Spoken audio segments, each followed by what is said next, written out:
Hello everyone, welcome to physics tutorials. आज का हमारा फर्स्ट टॉपिक है heating effect of current. So let's discuss. अगर हम एक प्योरली रेजिस्टिव सर्किट कंसीडर करते हैं, मतलब ऐसा सर्किट जिसमें सिर्फ रेजिस्टर्स हों एंड एक बैटरी सोर्स, तो होगा क्या, बैटरी एनर्जी देगी चार्जेस को एंड चार्जेस फ्लो करेंगे एंड हैंस करंट जनरेट होगा। एंड जब ये करंट रेजिस्टर्स में फ्लो करेगा तो रेजिस्टर्स प्रोड्यूस करेंगे हीट को एंड करंट की सारी एनर्जी जो इसे सोर्स से मिली थी वो सारी एनर्जी डिसिपेट हो जाएगी, मींस कन्वर्ट हो जाएगी into heat energy produced by resistors.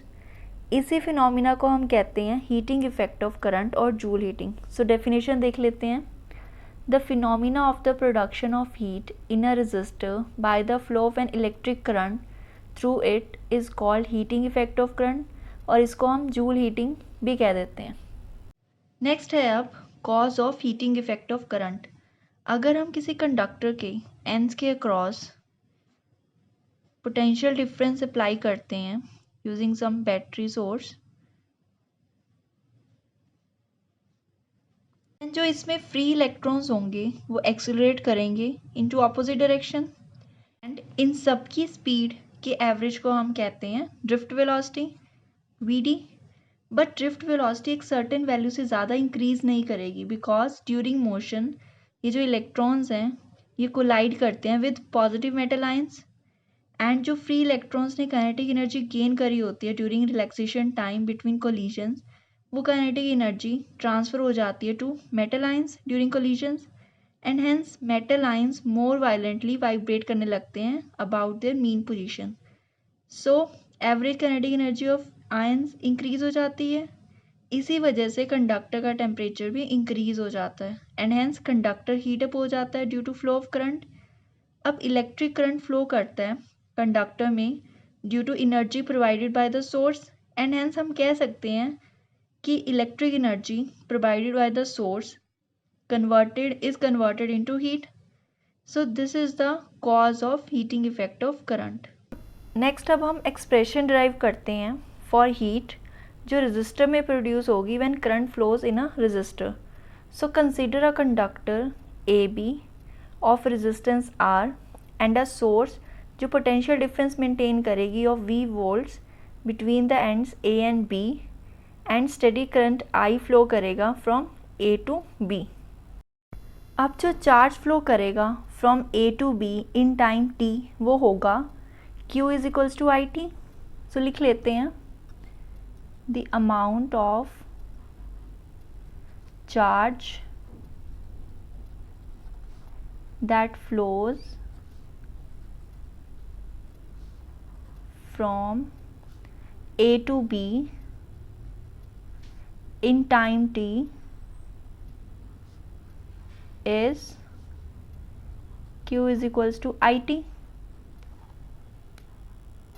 Now from the definition of potential difference we know that कि अगर हमारे पास ये दो पॉइंट्स हैं और हमें एक चार्ज को इस पॉइंट से इस पॉइंट तक मूव करना है, लेट्स से Q चार्ज को हमें यहाँ से यहाँ मूव करना है, तो जो हमें वर्क डन करना पड़ेगा वो होगा equals to this charge multiply by potential difference between these two points.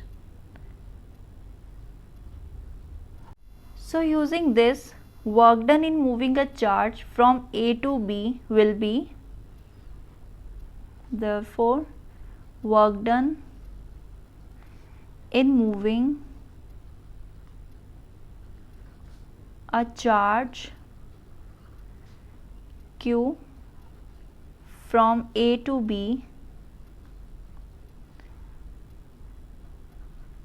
will be equals to charge multiply by potential difference between these two points, that is V, and from here we know that charge is equals to I into E, I into T. So here we have ITV. Also we know that कि जो V है this is equals to IR from Ohm's law. So यहाँ पे क्या आ जाएगा हमारे पास IT IR.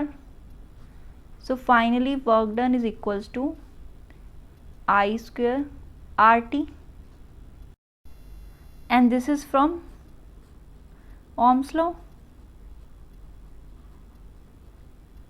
And this work done is nothing but electrical energy जो source ने प्रोवाइड की है चार्ज को मूव करवाने के लिए। हमने अभी थोड़ी देर पहले पढ़ा है कि जो सोर्स है वो इलेक्ट्रिकल एनर्जी प्रोवाइड करती है चार्ज को सो दैट वो मूव कर सके। वो सारी एनर्जी कन्वर्ट हो जाती है इनटू हीट एनर्जी। अब ये एनर्जी क्यों होती है convert? Due to collisions of electrons with the metal ions, and metal ions more violently vibrate करने लगते हैं एंड हेंस कंडक्टर का टेम्परेचर इंक्रीज हो जाता है। So the amount of energy जो कन्वर्ट या डिसिपेट हुई है हीट फॉर्म में in conductor in time t वो होगी इस वर्क डन के इक्वल। दैट इज हम लिख सकते हैं हीट इज इक्वल्स टू यहाँ से VIT, और using this we can write I²RT। अगर हम इस एक्सप्रेशन में R को मल्टीप्लाई एंड डिवाइड करें तो हमारे पास आ जाएगा I²R² T/R, and I²R² is nothing but V²। So यहाँ आ जाएगा हमारे पास V² T/R, and this is in joule. And let this equation be number 1। And अगर हमें इन सबको इस हीट को कैलोरी में लिखना है तो ये इक्वेशन हो जाएगी H equals to VIT/4.18 calories और I²RT/4.18 calorie, V²T/R 4.18 R calorie. This is equation 2। अब ये इक्वेशन आई है हमारे पास using this expression that 1 calorie is equals to 4.18 joule, and these two equations are known as Joule's law of heating. तो लिख लेते हैं that these two equations represent Joule's law of heating.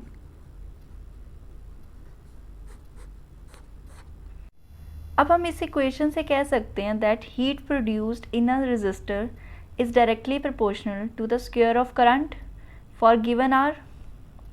सो लिख लेते हैं इसे that the heat produced in a resistor is directly proportional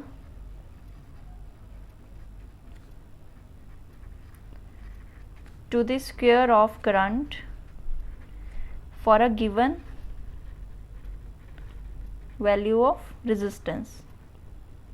Now this heat is also directly proportional to this R for given value of current, that is it is directly proportional to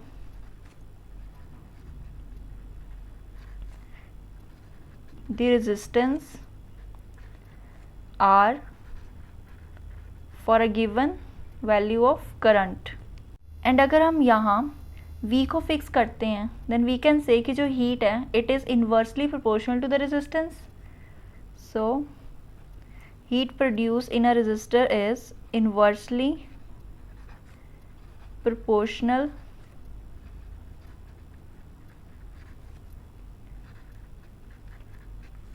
to the resistance R for a given value of potential difference। अब जो ये heat है it is also directly proportional to the time, जितने time के लिए current flow करेगा through a resistor. So it is directly proportional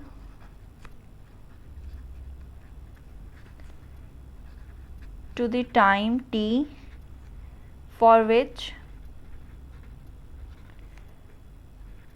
current flows through a resistor। So this is all about expression for the heat produced in a resistor। Now moving to next topic, that is electric power। Electric power बताती है कि कोई electric appliance किस speed से electric energy को किसी दूसरी form में कन्वर्ट करता है, या इसे हम ऐसे भी समझ सकते हैं कि कोई सोर्स किस स्पीड से वर्क करेगी सर्किट में करंट को मेंटेन रखने के लिए ताकि सर्किट में करंट फ्लो करता रहे। सो डेफिनेशन देख लेते हैं इलेक्ट्रिक पावर की। The rate at which work is done by the source of EMF in maintaining an electric current through a circuit is called electric power, or we can say the rate at which an appliance converts electric energy into other forms of energy is called electric power. And जहाँ भी rate हो means that quantity is with respect to time. So electric power is equals to work done per unit time. And अगर current I flow कर रहा है through a circuit for time t at a constant potential difference v, then जो work done होगा वो होगा VIT के equal, VIT के इक्वल. सो यहाँ से पार आ जाएगी हमारे पास VI के इक्वल, राइट. एंड हमें पता है from Ohm's law that V is equals to IR. तो यहाँ सब्स्टिट्यूट करेंगे, we will get I square R. So power is equals to VI and power is equals to I square R. And अगर हम इस expression में R को multiply and divide करें तो हमारे पास पावर का एक और एक्सप्रेशन आ जाएगा, that is equals to V square upon R. And SI units होते हैं पावर के, SI यूनिट्स वॉट, इसको हम कैपिटल W से रिप्रेजेंट करते हैं. वी नो दैट कि जो पावर है this is equals to V into I. And अगर किसी सर्किट में हम पोटेंशियल अप्लाई करते हैं 1 वोल्ट एंड करंट फ्लो करता है 1 एम्पियर्स का on applying a potential of 1 volt, then जो पावर होगी वो होगी 1 वॉट के इक्वल. सो डेफिनेशन देख लेते हैं 1 वॉट की. The power of a circuit is said to be 1 watt if 1 ampere of current flows through it on applying a potential difference of 1 volt across it. So 1 watt is equals to 1 volt ampere.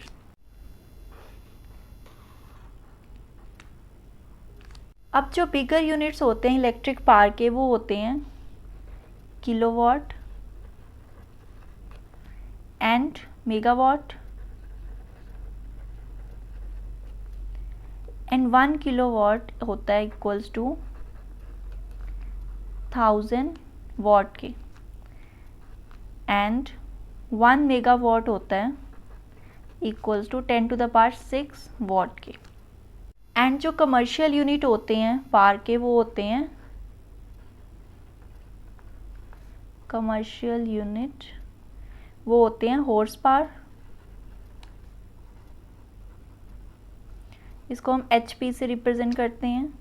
And 1 horse power is equals to 746 watt. अब जो industries में machines होती हैं उनकी power horse power में ही given होती है. Next topic we have is electric energy. Electric energy बताती है कि सोर्स कितना वर्क डन कर रही है in maintaining N electric current in a circuit for a given time. Means source कितनी एनर्जी सप्लाई करती है सो दैट करंट फ्लो करता रहे सर्किट में. सो डेफिनेशन देख लेते हैं इलेक्ट्रिक एनर्जी की. द टोटल वर्क डन और the energy supplied by the source of EMF in maintaining an electric current in a circuit for a given time is called electric energy.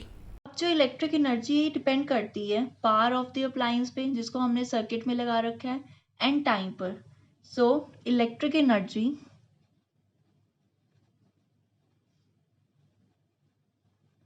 is equals to electric power into time.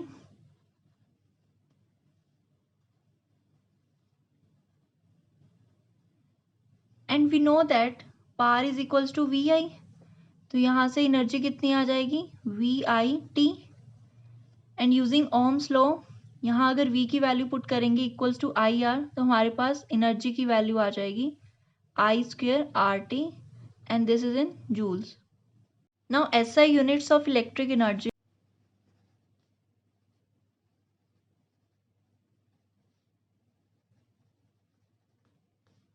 ये होते हैं joule के equal. सो इस expression में अगर हम power को 1 what put करें टाइम को 1 सेकेंड तो 1 जूल किसके इक्वल आ जाएगा, this is equals to 1 watt 1 second. So अब हम 1 जूल को डिफाइन कर सकते हैं. सो 1 जूल वो एनर्जी होती है जिसको 1 वॉट पावर का अप्लायंस 1 सेकेंड में कंज्यूम कर लेता है। Now commercial unit of electric energy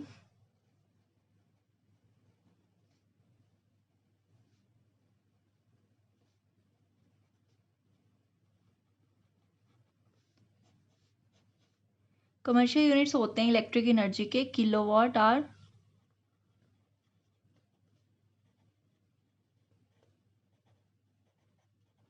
या इसको बोर्ड ऑफ ट्रेड भी कह देते हैं।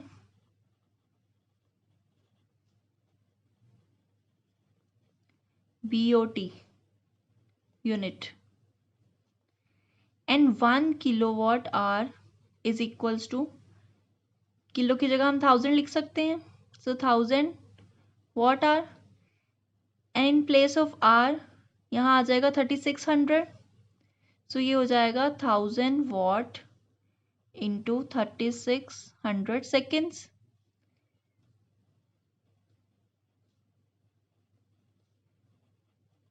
And 1 watt second is nothing but 1 joule.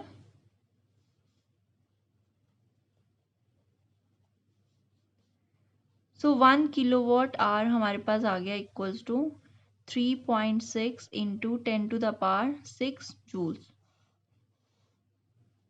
सो अब हम 1 किलोवाट आवर की डेफिनेशन देख लेते हैं। It is the electric energy consumed by an appliance of power 1 kilowatt in 1 hour. Means अगर हम एक अप्लायंस जिसकी पावर 1 किलोवाट है उसको हम 1 आवर के लिए ऑपरेट करवाते हैं, तो उस टाइम में वो जितनी एनर्जी कंज्यूम करेगा that energy is called 1 kilowatt our. हमारे घरों में जो इलेक्ट्रिसिटी बिल्स आते हैं उसमें जो एनर्जी कंजम्पशन के यूनिट्स होते हैं वो भी किस में होते हैं, किलोवाट आवर में। इसीलिए इसको commercial unit of electric energy बोला जाता है। So this is all about electric energy. आज की वीडियो में हमने हीटिंग इफेक्ट ऑफ करंट पढ़ा, उसके कॉज को समझा, देन हीट का रिलेशन भी डिराइव किया। After that we did electric power and electric energy, उनके SI and commercial units. I really hope that you all like this video. तो मिलते हैं एक न्यू वीडियो के साथ। Till then keep revising and take care. Thank you.